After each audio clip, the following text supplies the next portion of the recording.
Bonjour Aminta. Comment ça va?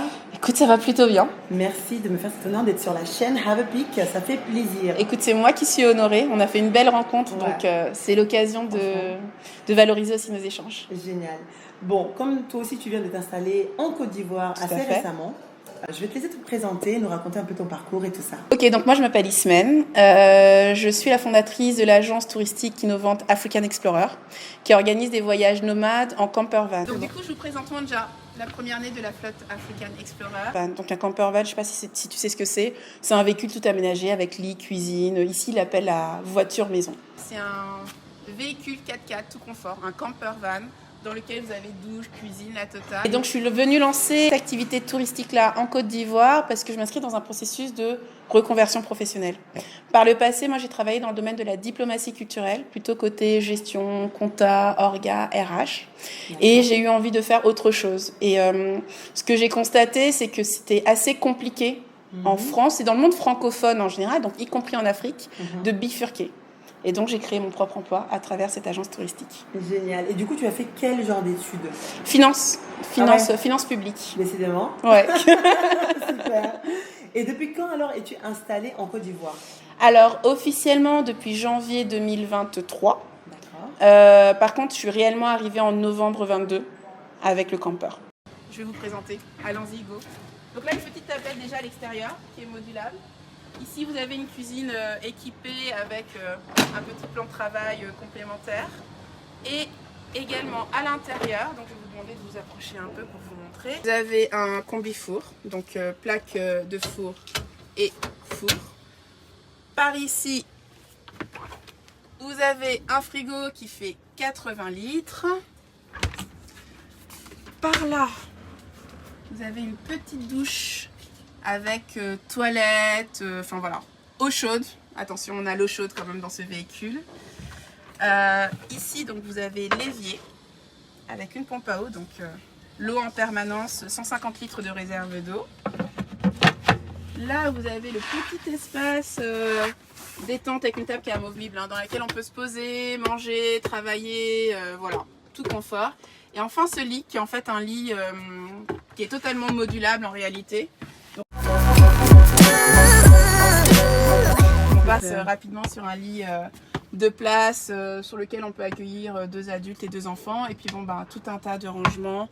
Pas besoin de prendre ses valises, voilà. Quelles sont les difficultés que tu as rencontrées lors de ton installation au niveau personnel et lors de l'installation de ce business justement?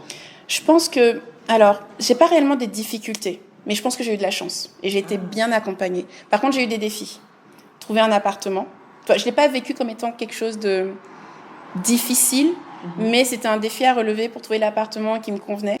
Pouvoir mettre mon véhicule en sécurité, un appartement qui me convenait au niveau de mes standards. Donc ça, c'est l'un des premiers défis. Le deuxième, je dirais que c'est tout ce qui est lié au fait de gérer à la fois son installation personnelle et professionnelle en même temps. C'est vraiment un défi à 360, c'est-à-dire que tu gères tout. L'appartement, l'ameublement, les rencontres avec les gens, les connexions, tout ça, c'est vraiment... ça consomme beaucoup d'énergie. Et ça a tendance aussi un peu à décaler ton planning. Tu sais, souvent, tu arrives, tu fais ton planning business, parce que l'enjeu, c'est de pouvoir aussi développer ton business.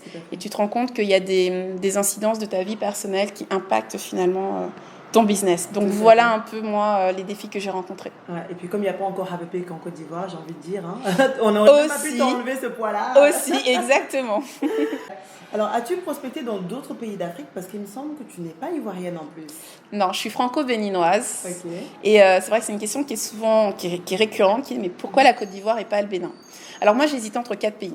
Entre le Gabon, parce que je revenais du Gabon, j'avais fait 4 ans là-bas, et que d'un point de vue touristique, le pays est vraiment super intéressant, mais pas très tourné vers le tourisme extérieur. Donc j'ai écarté le Gabon. Après, j'hésitais entre le Bénin, la Côte d'Ivoire et le Sénégal. J'ai écarté le Sénégal pour des raisons personnelles, cette fois-ci pas professionnelles, parce que je trouvais que c'était pas très évident de vraiment rentrer dans le tissu social sénégalais. Je trouve que, par exemple, en Côte d'Ivoire, tu as plus de facilité à connecter, à rencontrer les gens et à vraiment les rencontrer. Le Sénégal est très accueillant pour les touristes, mais vraiment, quand tu veux faire une vie, je trouve que la Côte d'Ivoire est sur le long terme, exactement, c'est plus intéressant. Et puis, j'ai écarté le Bénin, là pour des raisons tout à fait objectives. Le marché béninois est 5 fois plus petit que le marché ivoirien. Et je suis sur un produit qui est très innovant, donc j'avais besoin d'une base clientèle plus importante. Je comprends. Que conseillerais-tu à quelqu'un qui veut venir s'installer en Afrique de manière générale? Bon, on le dit tout le temps et on va se répéter, c'est de se préparer. Ouais. Mais se préparer, donc on parle de l'aspect financier, on parle de s'informer. Mais je dirais que ce qui fait la différence, c'est bien s'entourer. Je t'ai dit tout à l'heure que je n'ai pas eu le sentiment d'avoir des difficultés. J'ai eu des défis. Mais tous ces défis, je les ai relevés parce que je connaissais les bonnes personnes qui m'ont donné des bons tuyaux. Et puis, des personnes qui sont là, pas qui viennent d'arriver, des personnes qui sont là depuis 3 ans, 4 ans, 5 ans, qui ont été confrontées au même sujet que moi et qui, du coup, ont déjà un carnet d'adresses. Parce que concrètement, ici, Google n'est plus ton ami. Ah, c'est ça. Google n'est plus ton ami. C'est le carnet d'adresses des personnes et le carnet d'adresses que tu te construis qui t'aide en fait. Donc voilà, j'ai eu les bonnes personnes pour m'accompagner et c'est ce que je recommande. Prenez le temps de rencontrer du monde, de discuter, de vous informer sur l'expérience réelle parce qu'entre ce qu'on dit et ce qui se passe réellement en fait en dehors du champ de caméra, c'est d'autres réalités. Voilà. C'est clair. Et puis le dire et le vivre, ce n'est pas la même chose. C'est très différent. Même si on le sait et qu'on est préparé, je sais pas, de manière digitale, on sait que voilà, il faut pas faire ci, il faut pas faire ça, mais en fait le vivre et le voir écrit, c'est pas pareil. Exactement. Et mot de la fin, là c'est libre. Voilà. Qu'est-ce que tu aurais envie de nous dire? Et là je te laisse t'adresser directement à la caméra. Ok, alors moi j'ai envie de dire à toutes les personnes de la diaspora qui envisagent de se repatrier en Afrique, en Côte d'Ivoire, peu importe, en fait c'est maintenant. Là, on a une fenêtre de tir de 3 ans. On voit bien qu'il se passe des choses sur le vieux continent qui font qu'il y a de plus en plus d'intérêt pour l'Afrique, tant dans la communauté qu'en dehors de la communauté. Et les choses se font maintenant. Donc, prenez part à ce mouvement. On vous attend, on vous accueillera. N'hésitez pas à vous appuyer sur Aminta. Ouais. Puis bon, moi, je suis du côté d'Abidjan, donc je suis à l'écoute aussi. Mais Abidjan, c'est pas mal. Hein. On va venir traîner un peu plus là. Hein. Ok. Vous direz dans les commentaires si ça vous intéresse.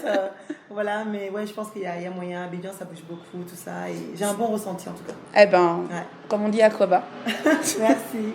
Merci beaucoup. Merci à toi. Merci pour cette occasion. Peut-être à une prochaine fois alors. Hein. Assurément.